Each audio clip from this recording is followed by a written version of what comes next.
Yes, guys. Hello and welcome to another live. This is a really potentially paradigm shifting live that I want to go through with you guys today. If you have the patience to sit in on this and watch this to the finish, this could completely shift your mindset towards your fitness goals. And I can promise you that, because this is a subject which quite frankly does not get discussed even nearly enough in this industry. In fact, I wouldn't say I'm pioneering in this. Obviously, this is a view shared by some other professionals, but rarely, if ever, do I see it discussed in a mainstream context. Here's the thing, okay? Lots of you out here are looking to build more muscle, or you're looking to build more strength, or you're looking to get leaner, improve your body composition. A lot of you are going into the gym with a mindset to focus on a particular feature of your fitness. I'm going to assume that the majority of people here are interested in building more muscle and dropping body fat. Okay, now, oftentimes that entails the individual going in one direction with a primary focus on either building size or dropping fat, or sometimes a body recomposition. And so, of course, it makes sense that everything we do, both in the context of nutrition and training, but also the third wheel here, the third component here, would be lifestyle management. It makes sense that we are heavily targeting our actions towards that particular goal. Let's, for instance, use the example of increasing muscle size. So there are some really obvious turners of the cogs when it comes to gaining muscle size, which we can all agree on, I'm sure. Things like being in a caloric surplus, things like consuming sufficient protein, things like retaining a positive nitrogen balance around the clock or as much as possible, things like progressively overloading, things like a training program which is focused on hypertrophy, i.e. muscle growth. And we can pick any one of these goals, muscle gain, and identify some clear and present actions. We can pick fat loss and locate, or rather identify some clear and present actions across those three domains, training, nutrition and supplementation, and lifestyle management. Or let's take the example of strength as well. There are clear and present things that we do in order to build more strength. Now, here's the thing. Specificity is an overarching focal point when building a plan of action to achieve a goal. Okay? But I want you to consider this. Rather than compartmentalizing every single action towards a particular goal, think about how best do we create an environment in our lives and in our bodies to facilitate said goal. I'm going to use the example of muscle gain here as an example, just to really drive this point home. I was speaking to a new client yesterday. I onboarded a new guy, and he's really excited about gaining more muscle. And we got to talking, and obviously we identified that we're going to be in a caloric surplus. We identified that we're going to be focusing on progressive overload. But what I really wanted to highlight to him was we wanted to initially create an environment which made it more favorable for him to respond well to those different stimuli. Extra food, more intensified training, and so on and so forth. And so here's the crux of it. I'm not going to labor this point too much. We are fixed in this philosophy, this whole paradigm that surrounds specificity and focusing specific actions towards a particular outcome. But we overlook, and this really is the crux point here, okay? This is the most salient point that you've got to take on board. We overlook the fact that your body operates as a unit. Your body operates as an entire structure.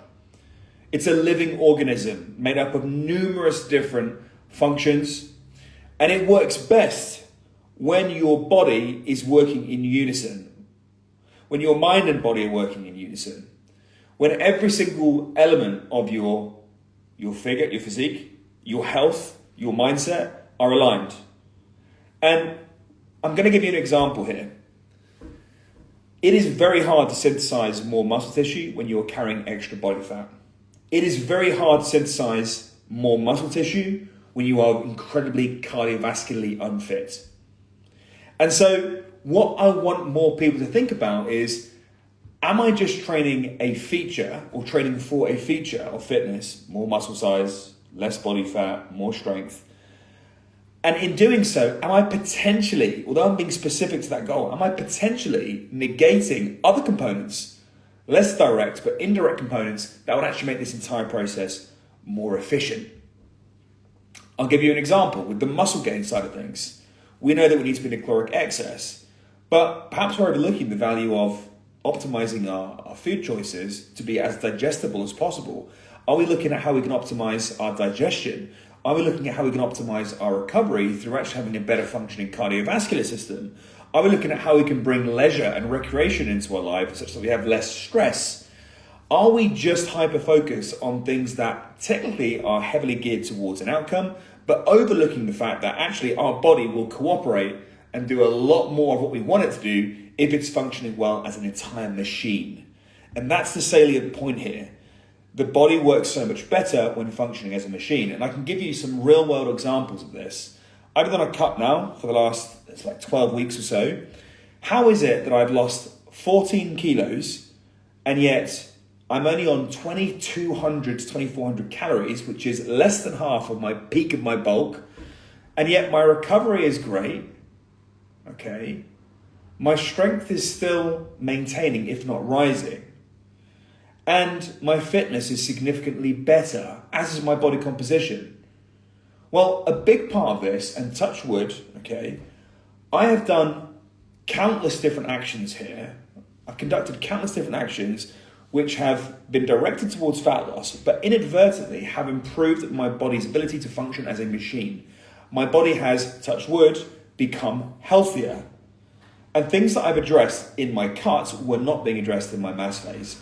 I do 30 to 40 minutes of cardio 4 to 5 times per week. I'm now doing 10,000 steps per day. I'm making a focal point on consuming sufficient water. And it's not surprising that when you're on 2,200 calories, you stop eating junk. You have to make each gram of food that you ingest contribute to your bodily functions. So the quality of food increases, the diversity and range of micronutrients improves. And so, of course, you build this machine that operates so much more efficiently. And it becomes no surprise that, hey, although I'm training for loss of fat, I'm actually functioning better. I'm fitter. I'm more resilient to injury. Lots of different things are going on here. Okay?